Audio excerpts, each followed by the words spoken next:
नमस्कार। जैसा कि आपको पता ही है, सुप्रीम कोर्ट में रिट पिटीशन नंबर 825 ऑफ 2020 जो गजेंद्र शर्मा नाम के व्यक्ति ने फाइल किया था, उसमें रिजर्व बैंक ऑफ इंडिया के लोन मोरेटोरियम का जो सर्कुलर था उसको चैलेंज करते हुए ये कहा गया था कि इस मोरेटोरियम के अनुसार वो सारे लोन अकाउंट जिसमें ईएमआई डिफर की गई है, उस डिफर्ड ईएमआई पे जो इंटरेस्ट पे इंटरेस्ट चार्ज करने का प्रावधान किया गया है वो बिल्कुल ही इलीगल है। इस मैटर में केंद्र सरकार ने एक हलफनामा यानी एफिडेविट फाइल करते हुए कहा था कि 2 करोड़ के कुछ लोन अकाउंट्स पे, जिसमें personal loan, education loan, housing loan इत्यादि शामिल हैं, उस पे जो भी कंपाउंडिंग ऑफ इंटरेस्ट की जो व्यवस्था इस मोरेटोरियम के प्रावधान के अंदर की गई थी, वो सारा भार केंद्र सरकार अपने ऊपर लेने के लिए तैयार है। इसी कड़ी में आप सब लोगों के लिए एक बहुत बड़ी खुशखबरी आई है, और यदि आप इस खुशखबरी के बारे में जानना चाहते हैं तो हमारा निवेदन है कि ये वीडियो आप अंत तक देखें। केंद्र सरकार ने अपने एफिडेविट के अनुसार 23 अक्टूबर 2020 को एक स्कीम जारी की है, जिस स्कीम के अंतर्गत केंद्र सरकार ने एक योजना पास की है, जिस योजना के अंदर जो भी चक्रवृद्धि ब्याज और साधारण ब्याज के अंदर जो भी अंतर है, वो अंतर केंद्र सरकार ने अपने ऊपर लेने की घोषणा की है, और वो सारे अंतर का जो भी अमाउंट है वो केंद्र सरकार ने कहा है कि वो उसका भुगतान सारे लेंडिंग इंस्टीट्यूशंस को इन बोरोवर के बिहाफ पे करेगी।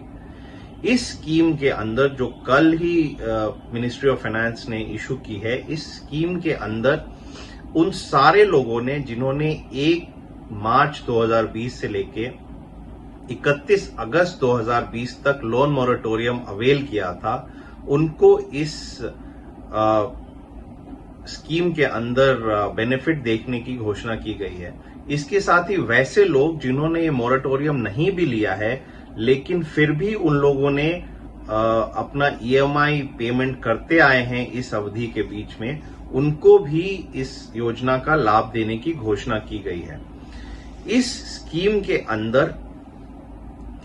जो भी ये योजना लाई गई है, इसके हिसाब से सेंट्रल गवर्नमेंट ने ये कहा है कि ये सिर्फ एक अनुदान यानी एक्स ग्रेशिया पेमेंट की तरह इसको लिया जाए, जो कोविड-19 पैंडेमिक के तहत जो भी बोरोवर्स को कठिनाई हुई है उसको दूर करने के लिए लाया गया है, और इस स्कीम का कोई भी कॉन्ट्रैक्चुअल या legal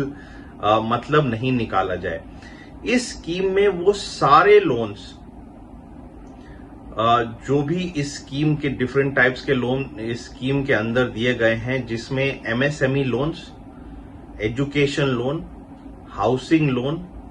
consumer durable loans, credit card dues, automobile loans, personal loans for professionals, consumption loans, ये सारे शामिल हैं। और इन लोन्स की जो भी आउटस्टैंडिंग अमाउंट है या जो सैंक्शन लिमिट है वो 2 करोड़ से कम है 29 फरवरी 2020 तक, वो सारे लोन अकाउंट्स को इसमें शामिल किया गया है। ये भी कहा गया है कि यदि कोई लोन अकाउंट जिसका आउटस्टैंडिंग अमाउंट या सैंक्शन लिमिट 2 करोड़ से ज्यादा है, तो उन सारे बोरोवर्स को स्कीम का सुविधा नहीं मिलेगा। ये लोन आपने चाहे किसी भी नेशनलाइज्ड बैंक से या नॉन बैंकिंग फाइनेंशियल कंपनी से या किसी भी कोऑपरेटिव बैंक से, चाहे वो अर्बन कोऑपरेटिव हो, चाहे स्टेट कोऑपरेटिव हो, या ग्रामीण बैंक हो, या डिस्ट्रिक्ट सेंट्रल कोऑपरेटिव बैंक्स हो, या किसी भी माइक्रो फाइनेंस इंस्टीट्यूशन से भी लिया हो, या किसी हाउसिंग फाइनेंस इंस्टीट्यूशन से भी लिया हो, तो भी आपको इसकी सुविधा मिलेगी और आप इस योजना का लाभ उठा सकते हैं। जो रेट ऑफ इंटरेस्ट इसमें कहा गया है, वो जो भी आपका लोन अग्रीमेंट है उसका जो भी रेट ऑफ इंटरेस्ट है उसके हिसाब से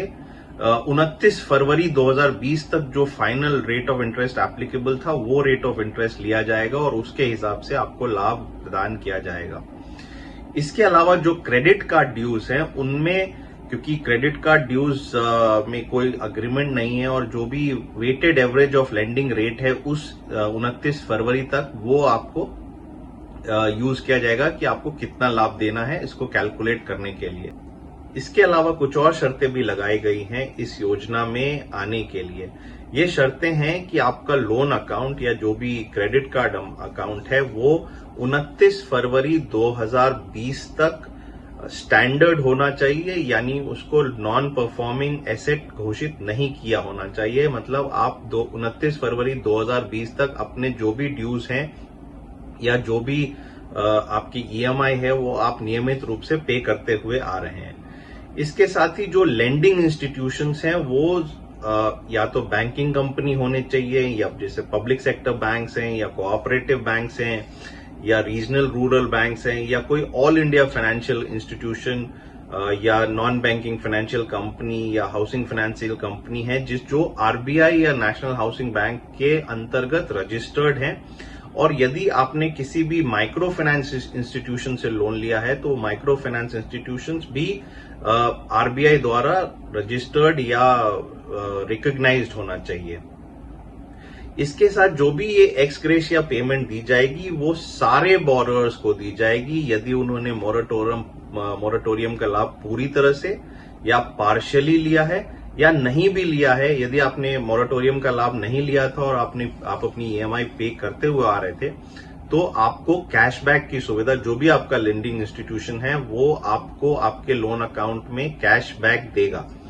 ये सारा पीरियड, जिस पीरियड का ये लाभ आपको लाभ दिया जाएगा वो, जैसा मैंने पहले भी बताया, 1 मार्च 2020 से लेकर 31 अगस्त 2020 तक की अवधि है।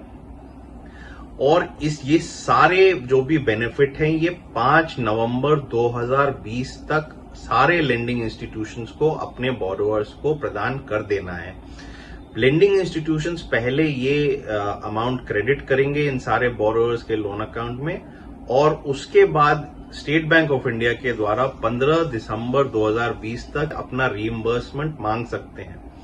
इसके अलावा स्कीम में यह भी कहा गया है कि सारे लेंडिंग इंस्टीट्यूशंस को एक ग्रीवांस रिड्रेसल मैकेनिज्म भी बनाना पड़ेगा। यदि कोई भी बोरोअर आपको लगता है कि उसको समुचित लाभ इस योजना का नहीं मिला है तो वो इस ग्रीवांस रिड्रेसल मैकेनिज्म के सामने अपने जो भी उनका इशू है उसको रेज कर सकता है। इस मामले में सुप्रीम कोर्ट में अगली तारीख 2 नवंबर 2020 है और उस दिन सुप्रीम कोर्ट इस मामले में आगे सुनवाई करेगा और ये डिसाइड करेगा कि ये जो सुविधा दी गई है ये कितनी जायज है